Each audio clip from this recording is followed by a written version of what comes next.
அது முதலீடு செஞ்சுட்டா முன்னேறி வரக்கூடிய மாணவியோ மாணவனோ பல கலைகளை உருவாக்கக்கூடிய, பலருக்கு வாழ்வு அளிக்கக்கூடிய ஒரு அருமையான வாய்ப்பை அந்த கல்வியின் மூலம் முடிக்கிறான். வாழ்க்கையிலே கல்வியின் மூலம் முன்னேறுகின்றவன் தான் நாட்டுக்கும் வீட்டுக்கும் உபயோகம் உள்ளவனாக வாழ்கிறான். கல்வியை கற்கிறான். நல்ல குணங்கள் இல்லாததால் அவன் தன்னையே அழித்துக் கொள்கிறான். கல்வியை கற்றுக்கிறான். கல்வி என்பது ஒரு அறிவை உருவாக்குவது. அந்த கல்வியின் மூலமாக பிறருக்கு என்ன செய்ய முடியும் என்பது சிந்திக்கக்கூடியவன் தான் அறிவாளி ஆகிறான். நாட்டை காப்பாற்றுகிறான், வீட்டை காப்பாற்றுகிறான். எனவே காலையில் 5 மணிக்கு எழுந்துக்கின்ற நல்ல பழக்கம்தான் உலக அளவிலே மின்னிக் கொண்டிருக்கின்ற பெரிய பெரிய ஜாமான்லாம் போனால் 5 மணிக்கே எழுந்திரிச்சிடறான் காலையில். நீ என்ன பண்ணுற? ரவ குளிர் வந்தால் போர்வையை போட்டு போட்டு போராட்டம் நடத்துகிற. ஐயோ எழுந்திருக்கக்கூடாது, ஐயோ நேரம் ஆகட்டும், ஐயோ 8 மணி ஆகட்டும்.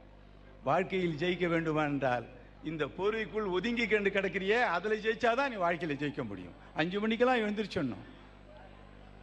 போன வாரம் ஒரு பொம்பளை கீரை வித்துட்டு வந்தேன். வாரம் வருவா எங்கள் தெருவில் கீரை விற்கிறவோ. 15 நாளாக வரல. ரொம்ப ஏழை, கீரை தான் விற்கிற அந்த தாய். ஏமா வரலன்னா 16ஆவது நாள் வந்தா, எங்கள் பையன் நான் படிக்க வச்சேங்க கஷ்டப்பட்டு, அவன் பாஸ் பண்ணிட்டு அமெரிக்காவுக்கு போயிட்டாங்க, அவன் என்ன அம்மா வாமா அமெரிக்காவை கட்டணும் கூப்பிட்றாமான்னு சொல்கிறான்.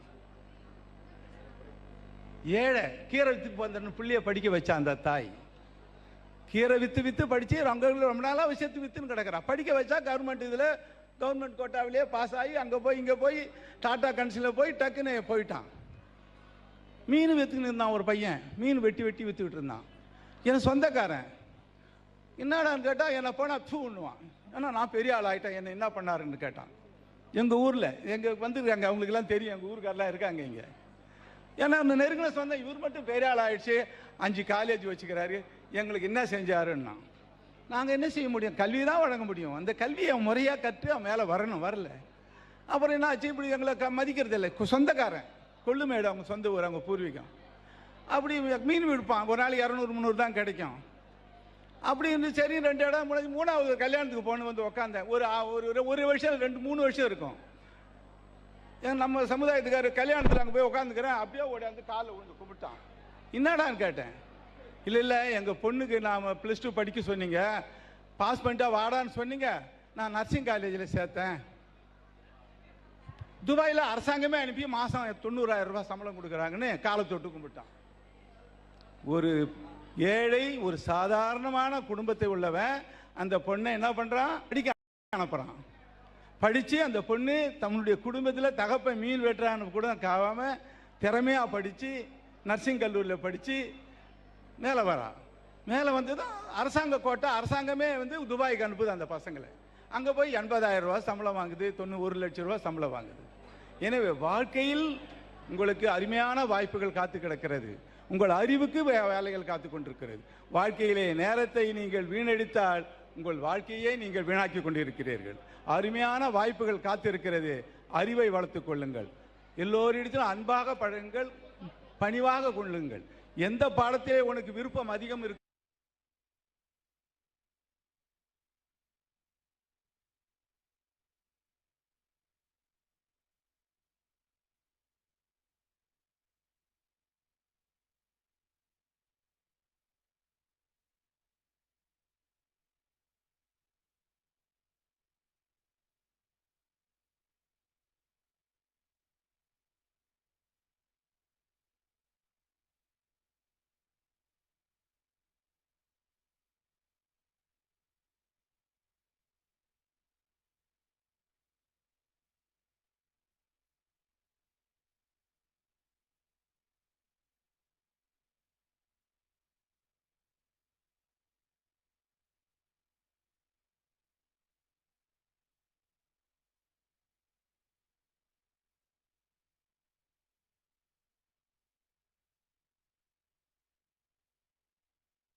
வாழ வேண்டும் என்றால் நல்லவர்களோடு பழக வேண்டும், நல்ல வகையில் படிக்க வேண்டும்.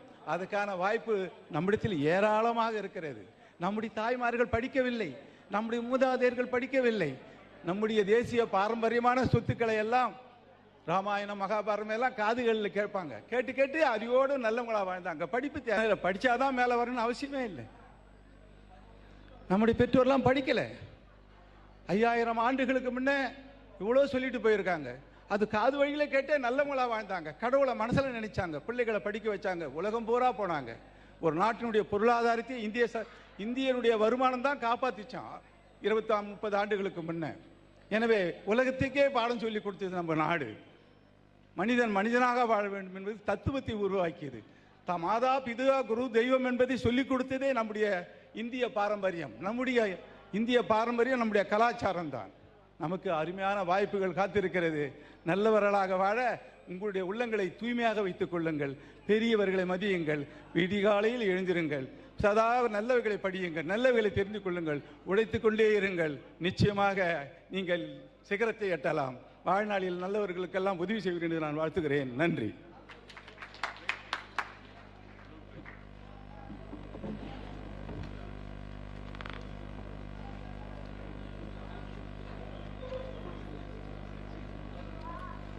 நிகழ்ச்சியின் இறுதியாக நம்முடைய சிறப்பு விருந்தினராகவும் நம்முடைய மீனவர் குரலுடைய ஆசிரியராகவும் தமிழக அரசினுடைய சிந்தனை சிற்பி சிங்காரவேலர் விருது மற்றும் திருவள்ளுவர் விருதினை பெற்ற நம் சங்கம் மற்றும் அறக்கட்டளை மீது எப்போதும் பற்றும் பாசமும் கொண்ட திருமிகு புலவர் பா வீரமணி அவர்கள் அற்புதமான பேச்சாளர்.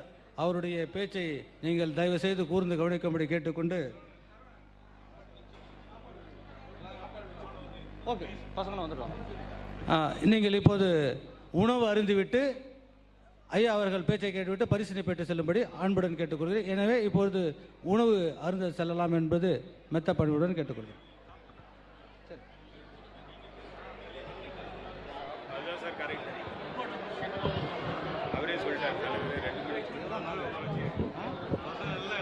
சாப்பிட்டு தான்